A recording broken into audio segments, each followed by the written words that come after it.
the only thing I ever wanted. Starts with us taking the chance, not like anything we've done before. Yeah. So, are you thinking about possibly being a teacher? Maybe even specifically a language teacher? I'll tell you one thing, it is the coolest job. The amount of growth that you get to see with the students and the culture and all the fun, it's so cool. It's so rewarding and I love it. But it's also not the easiest job. So if you're thinking about pursuing teaching or whatever reason you're deciding that, hey, maybe teaching is for me, here are 6 things that will help you determine if teaching is right for you. And these are all just suggestions. These just help you figure out if you're really committed to it instead of going through the whole program and then at the end deciding, you know what, I don't like it or I don't like the work that goes with it, okay?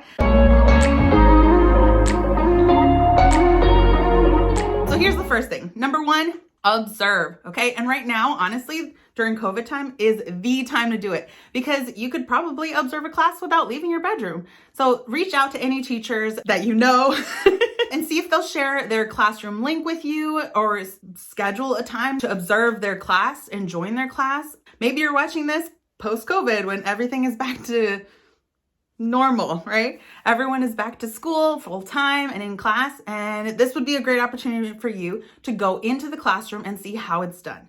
Because a lot of times people think, oh, teaching is super easy. All you're doing is speaking out about information and kids have to write it down, right? No, that's not what teaching is. That's definitely one part of teaching, but it's not all of it. So observing a classroom and seeing how a teacher manages everything is a great opportunity for you to see if it's for you.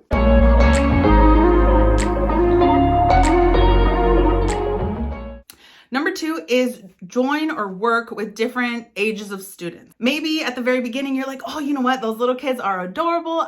I would love to work with them. And maybe it's true. Maybe eventually you'll end up working with elementary, or maybe you prefer middle school or even the high schoolers. I would recommend that you get a job in a place where you're working with elementary kids, an opportunity to go to an event or support or volunteer with middle schoolers or high schoolers, because that will also give you a better idea of what age group is for you. They are very different. They require different support and have different needs. It is important for you to understand which one you mesh well with.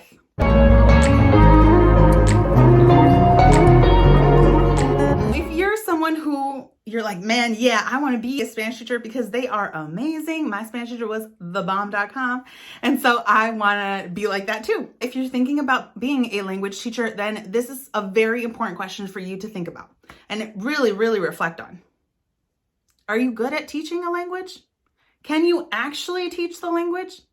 Because the thing that is different between a language teacher and another content is that with language, you're literally teaching them how to communicate. The way that I like to explain it is kids in other classes have all the Legos to build whatever it is, right? Oh, in math class, I want you to build a castle. In English, oh, I want you to build a house and a car. But in Spanish or in a language class, they don't have any Legos. You got to start giving them Legos so that they can actually build a box. So this is something that's very different with language teachers. You need to really reflect and think about that. Can I explain how to learn a language? Can I teach words and give them opportunities to practice those skills? Yeah, it's very different. And I will tell you, you have to be a motivator and you're gonna have to be someone who really gets them inspired to try, because it is hard and it really tests your confidence in yourself. Another thing to think about with that is how good are you at explaining something and picking up cues when someone is struggling. Some kids don't even want to say like, hey, help me, I'm struggling. They will just do nothing and not try to do anything at all or fake it. They will fake that they understand. Ay, qué bueno. So that's exactly what some of the kiddos will do. They will just memorize certain phrases and pretend that they're understanding when they're really not. So that's another thing. If you are good at being observant and picking up those little cues, this is also a skill you can practice. So don't worry if you don't have it, but that is something that you will have to develop.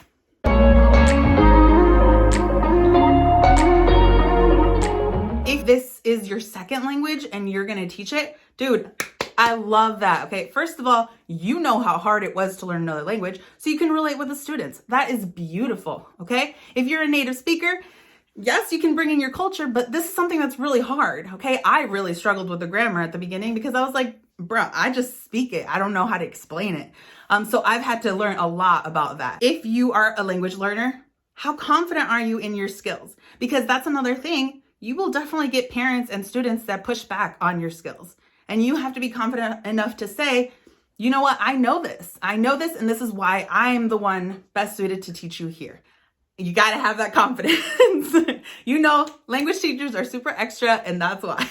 And if you're like, oh, you know what, I'm really struggling with my skills, like I want to practice more, watch Netflix stuff in Spanish, listen to podcasts, listen to music. That's the most fun one, right? Right now, while you're studying or while you're doing it, get a summer job or whatever with other Spanish speakers. Make friends with Spanish speakers. One, that's going to help you learn more about the culture and traditions. And two, that's a perfect time for you to practice or hear new slang and stuff like that. So there are many, many ways. You do have to push yourself out of your bubble if you don't have those resources around you, though. You can do it. I believe in you. Love all of you who are language learners and are teaching that language. It's so cool.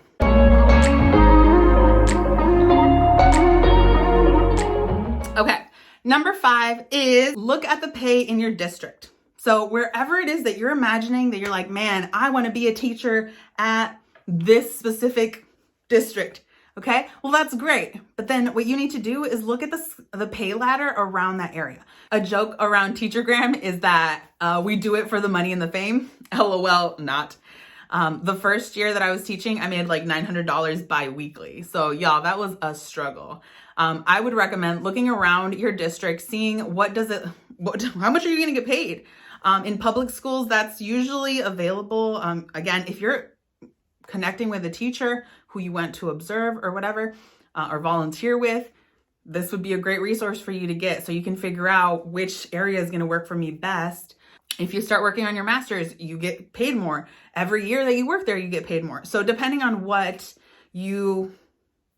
you're at in your teacher career, you could be making more money. And so this is also very important as you're looking into, there are some schools where the first year is maybe like $2,000 more, but then after like the 4th year, there's not much of a raise unless you get your master's. And so looking at that also helps you figure out, okay, which school do you want to apply to? I would say with language teachers, dude, there's many, many jobs for language teachers because there is a shortage, right? We don't have enough language teachers, although there are some schools that are cutting the language program. One, because they can't find a person to teach it or who is certified to teach it. And two, sometimes they lose funding. So it's really tough. Make sure that you're looking around your districts to see which one works best for you. Oh, and then the other thing too is charter schools. Let me know down below if you want me to make a video talking about charter school versus public school, and what that is, what that means, because charter schools do have a lot of opportunities for growth, and sometimes they don't have a pay scale. It's all about negotiating. So let me know if you want me to talk about that. I've worked in both, so.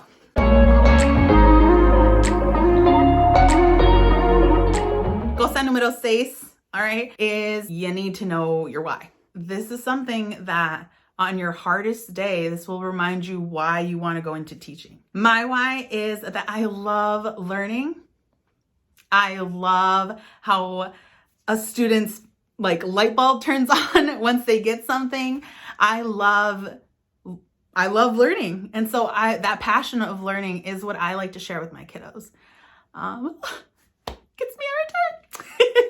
This is different for every person, right? Some people are in for education. Some people are into support kids. Some people they love the content. And so they're so passionate about science and they want to share that passion with people. And honestly, those are some of my favorite people. Because you just see how excited they get about the content, and then that's contagious. And the kids get excited too. I get excited. You're one of those people. High five.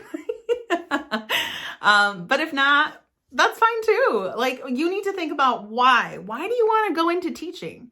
Why do you think that teaching is best suited for you? We all know it ain't for the money. And we know it ain't for the free time. Teaching is something that you put your whole life into, honestly. And sometimes you gotta give up a lot of your time, which can really suck. It's very time consuming and there's a lot of work. It's mentally exhausting, but it's also really rewarding. And so when you're on your lowest day, you need to remember why did you choose teaching? So if you remember anything or you take any of this advice as you're considering whether you're going to be a teacher or not, or if teaching is for you, please think about that the most. Why?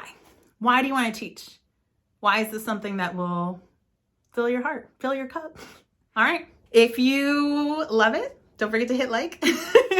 And if you have any questions for me, type them below in a comment and I will answer them in another video. Hasta luego, chicos.